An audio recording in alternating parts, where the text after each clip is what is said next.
चर्चा हुई, जो तथ्य सामने आए, तो एआरसीपी को लेकर जो जनता की उम्मीद थी, जो बहुत लंबे अरसे से आंकड़ों के आधार पर हम लोग एक उम्मीद करते थे क्षेत्र के लोगों को सिंचाई का, पीने के पानी का, इंडस्ट्री को पानी मिलेगा, उस पर स्पष्टता नहीं आ रही है। अभी भी गोलमोल जवाब आ रहे हैं, उम्मीदों के साथ काम कर रहे हैं, लेकिन तथ्यात्मक आंकड़े अभी तक सदन के अंदर प्रस्तुत नहीं किए हैं।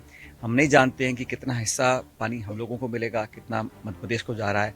और राजस्थान के लोगों के, जनता के हितों को अगर आपको प्रोटेक्ट करना है, तो आप ये दोस्ती, पार्टी और आपसी समझौता छोड़कर सिर्फ और सिर्फ प्रदेश के जनता के हितों को देखना पड़ेगा।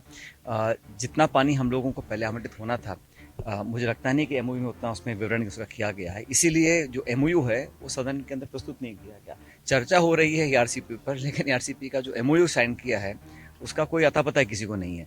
तो जनता के साथ धोखा ना हो, और जितना, क्योंकि जैसे आबादी बढ़ रही है, मांग बढ़ रही है, जो सिंचित क्षेत्र है वो मध्य प्रदेश में बहुत ज़्यादा होगा और राजस्थान में कम होगा, ऐसा लोगों को शक है। और मुझे लगता है कि इसमें और क्लियरली सरकार को बताना चाहिए, प्रदेश के जनता के, किसानों के, खास करके क्षेत्र के जो 13 जिले हैं, इन लोगों के साथ कहीं कुठारघात ना हो, ये जिम्मेदारी सरकार की बनती है। उस पर स्पष्ट उनको अपना बात रखनी चाहिए थी, ना कि गोलमोल जवाब देना चाहिए था।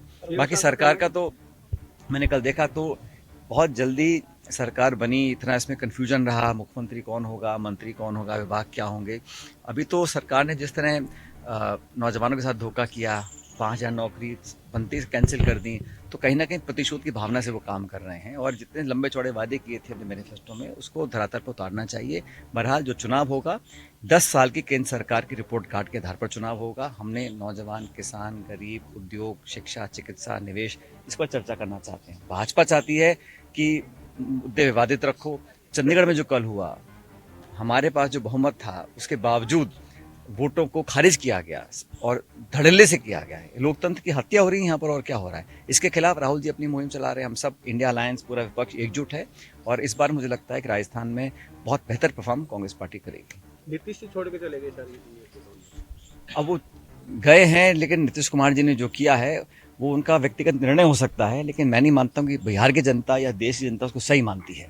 क्योंकि इस बार बार बार पाले बदलना, और जिनको आप कोसते आए उनके पास जाके बैठ जाना चुनाव से ठीक पहले बिना कारण के, कहीं ना कहीं उनकी कमजोरी को दिखाता है। लेकिन जनता ज़्यादा समझदार है, वो समझती है कि केंद्र सरकार का जो दबाव है, एजेंसीज का जो विपक्षी नेताओं पर दबाव है, उस पर कुछ लोग सरेंडर कर जाते हैं, कुछ लोग नहीं करते हैं। इसलिए इंडिया अलायंस पूरी मजबूत है। हमारा सीट शेयरिंग लगभग फाइनल हो चुका है, बहुत जल्द प्रचार भी चालू होगा, और राहुल जी की यात्रा को तमाम जो जन समर्थन मिल रहा है, उससे भाजपा कहीं ना कहीं भयभीत है। लोकसभा में किस प्रकार का प्रदर्शन अच्छा रहेगा, बहुत अच्छा।